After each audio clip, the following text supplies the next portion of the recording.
So I think the market's going through a change probably as extreme as it's ever experienced. Okay, and I think it's been led a lot by the transparency that verification has brought to the market.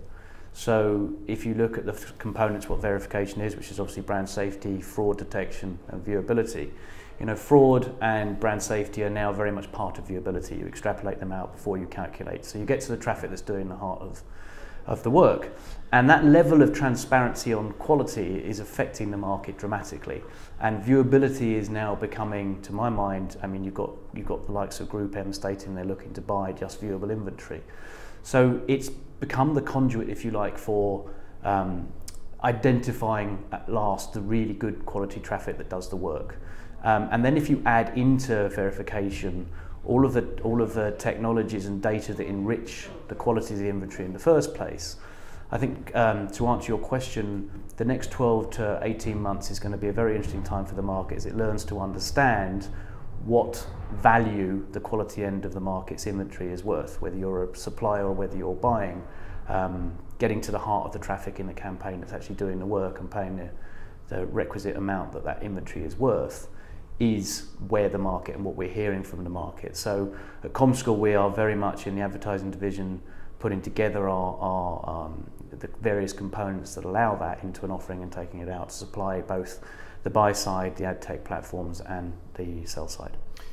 So there's sort of a value proposition that you'll attach to views somehow as opposed to just numbers, or? Yeah, I mean if you look at the last 18 years or whatever, the currency for buying has been the gross impression. So it's been powered by the ad server number.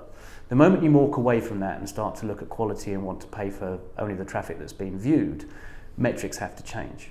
And you have a lot of advertisers are saying we should only be paying the same amount because we've only been getting viewability rates of 50%, etc. But obviously from the sell side, they have to double their inventory costs if they're only going to sell the stuff that's viewable in order to stand still in terms of yield management. But that battle over the next 12 to 18 months, I think, is going to shape the market. And that is, as I said, it's not just a product of whether the ad has been seen.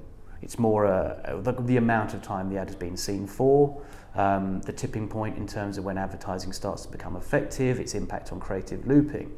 But as I say, that's only part of yield management. The other part of yield management is the contextualization of the page, the content, getting to the behavioral targeting, retargeting, all the elements that the market's doing, combined with whether the ad has actually been seen in an environment that's safe and fraud-free.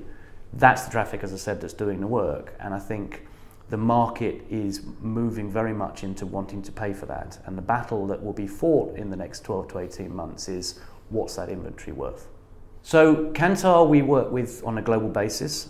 We have a relationship across the board. We're developing our cross-media offering with them. Right now, one of the things we have taken to market is working very closely with Millward Brown and their Uplift business. And the idea of that is to do the surveys based on the verified impression, i.e. the inventory that's been seen rather than the gross, giving a much better idea of the real metrics on the inventory that's making a difference. So doing the uplift surveys, and whether it's brand uplift, sales uplift, offline sales uplift, that kind of product set based on VCE and the inventory, as I said, that's actually doing the work is a big step change. And as I said, we are rapidly evolving our in-home routers, which will measure everything that accesses the web within the home.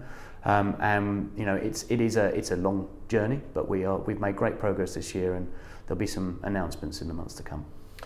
Great, and finally at Cannes there'll be a lot of people who are very keen. There'll be a lot of conversations. One will be about cross-screen. There's a lot. Obviously, there's a huge sea change in OTT consumption of video.